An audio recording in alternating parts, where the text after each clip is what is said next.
특히 2020년에 집콕 생활을 많이 하면서 잠을 많이 자게 됐는데요. 우울해졌던 것 같아요. 나 자신과 싸우는 게 제일 힘들잖아요.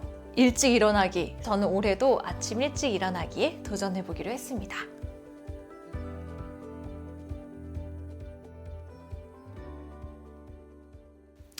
새해에 항상 세우는 계획들이 있죠. 올해는 뭐 이런 성과를 꼭 달성할 거야 하는 것들도 있지만 기본적으로 꼭 안 빠지는 게 있습니다. 일찍 일어나기, 살 빼기, 운동하기, 금주하기. 인간은 항상 변화를 갈망하죠. 근데 참 안 변하는 것 같아요. 나 자신과 싸우는 게 제일 힘들잖아요. 책익지라에서 초기에 자기계발서를 많이 소개했었는데요. 항상 보면 패턴이 좀 비슷한 것 같아요. 결국은 as is에서 to be로 바꾸는 시스템을 만드는 거죠. 심리적으로는 자극과 반응이라는 표현을 많이 쓰는데 계속 내가 원하는 반응을 유도하기 위한 자극을 만들고 나에게 그 자극을 계속 주는 겁니다. 이게 생각처럼 잘 되면 자기계발서가 그렇게 많이 안 팔릴 텐데 사실 잘 안 되지만 또 도전하죠, 사람은. 저는 새해에 아침 일찍 일어나는 게 목표인데요. 아침 일찍 일어나는 건 두 가지 의미가 있는 것 같아요. 일단 아침에 늦게 일어나면 굉장히 자괴감이 들고 괴롭죠. 특히 2020년에 집콕 생활을 많이 하면서 재택근무도 많이 하고 운동도 못하고 하다 보니까 잠을 많이 자게 됐는데요. 굉장히 무기력해지고 우울해졌던 것 같아요. 두 번째는 삶의 변화라는 것은 항상 작은 변화에서 시작한대요. 그게 운동이 될 수도 있고 아침 일찍 일어나는 게 될 수도 있지만 이 한 부분이 긍정적으로 변하면 삶의 다른 부분들도 연달아 긍정적으로 변한다고 합니다. 그래서 저는 올해도 아침 일찍 일어나기에 도전해보기로 했습니다. 최근 몇 년 사이에 아침에 일찍 일어나기로 화두가 됐던 책이 미라클 모닝, 변화의 시작 5am 클럽, 모닝 루틴 이런 책들이 있는데요. 저는 모닝 루틴을 가져와 봤습니다. 앞의 책들보다는 좀 더 실용적이고 가벼운 지침들인데요. 책 중간중간에 셀럽이나 경영자들이 아침 시간을 어떻게 보내는지가 들어있는데 제일 중요한 것은 아침에 다 루틴이 있다는 거예요. 애플의 CEO인 팀 쿡은 7시간을 자고 오전 3시 45분에 일어난다고 합니다. 아침에 애플 유저들이 보낸 이메일이나 사용 후기를 1시간 동안 읽고 5시에 체육관으로 가서 운동을 하고 이를 애플워치에 기록합니다.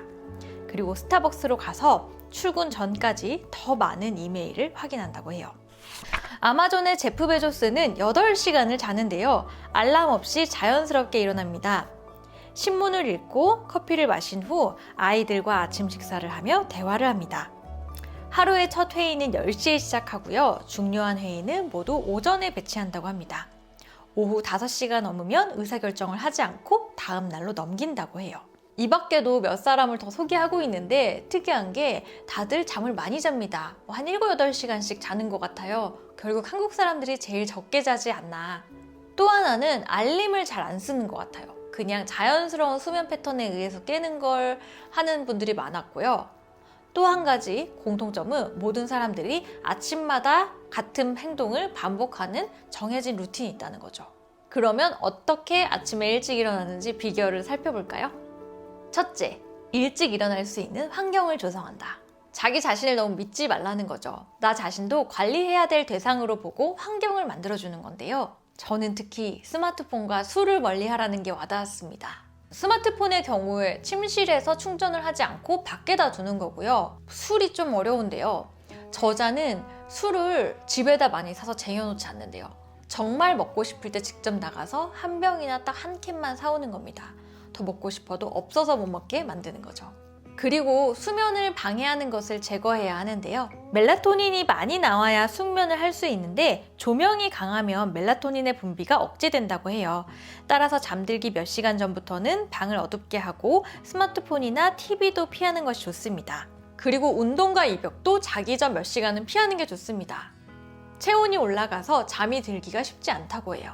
저자는 또 숙면을 위해서는 저녁 식사를 늦어도 8시까지는 마치고 그 이후에 출출하면 채소를 먹는다고 합니다.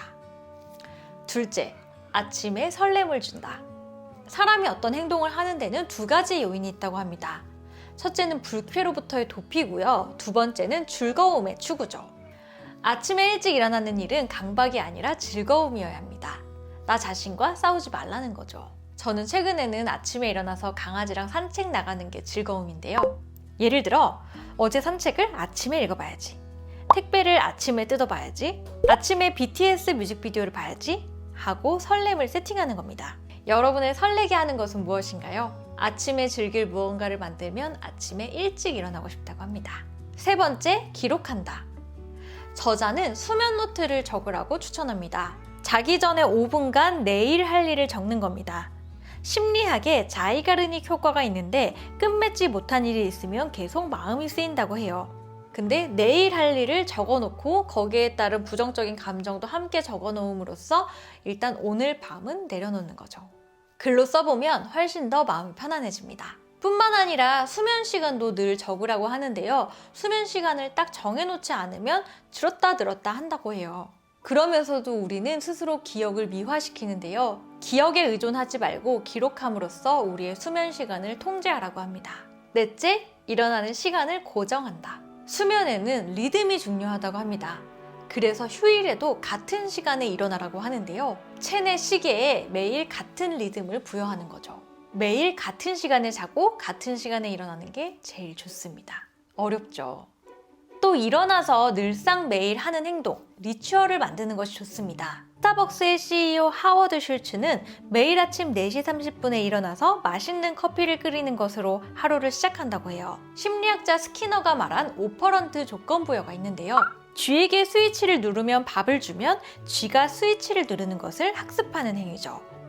보상이 주어지면 자발적으로 행동하게 된다는 겁니다. 우리를 쥐에 비유하자면 스위치를 누르는 게 매일 아침 일찍 일어나는 게 될 텐데요. 그랬을 때 밥을 무엇으로 줄지, 즉 보상을 무엇으로 할지를 설정하는 게 중요합니다. 좋아하는 차나 커피가 될 수도 있겠죠. 다섯째, 아침에 최상의 두뇌를 활용한다. 일어나서 2-3시간 동안 두뇌는 최고의 상태라고 합니다. 가장 집중력이 높을 때라고 하는데요. 반면 밤에는 의지가 약해져서 어려운 문제를 만나면 금방 포기하게 됩니다. 아침 두뇌를 활용하기 위해서는 교감신경을 활성화해야 되는데요. 창문을 활짝 열고 환기를 하고 햇볕을 쬐면 세로토닌이 팡팡 나와서 교감신경의 활성을 돕습니다. 그리고 샤워를 바로 하는데요. 너무 뜨거운 물은 오히려 노곤하게 만들 수 있으니 미지근한 물로 짧게 하는 것이 좋습니다. 또 뇌를 깨우기 위해서 기분 좋은 향을 뿌리거나 차를 마시는 것도 아주 좋습니다. 그리고는 영어 공부나 책 읽기 같은 집중력을 활용한 활동을 해주는 것이죠. 실제로 책에는 더 많은 방법이 나와 있는데요. 저는 5가지 정도로 추려봤습니다.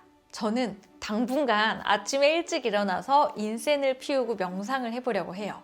잠을 줄이는 건 또 싫어서 밤에 일찍 자려는 노력도 해보려고 합니다. 하지만 너무 강박적으로 억지로 하지는 않으려고 합니다. 또 다시 안 되면 계획을 세우면 되니까요. 혹시 새해에 아침에 일찍 일어나고 싶으신 분이 있다면 도움이 되셨으면 좋겠습니다. 모닝 루틴입니다.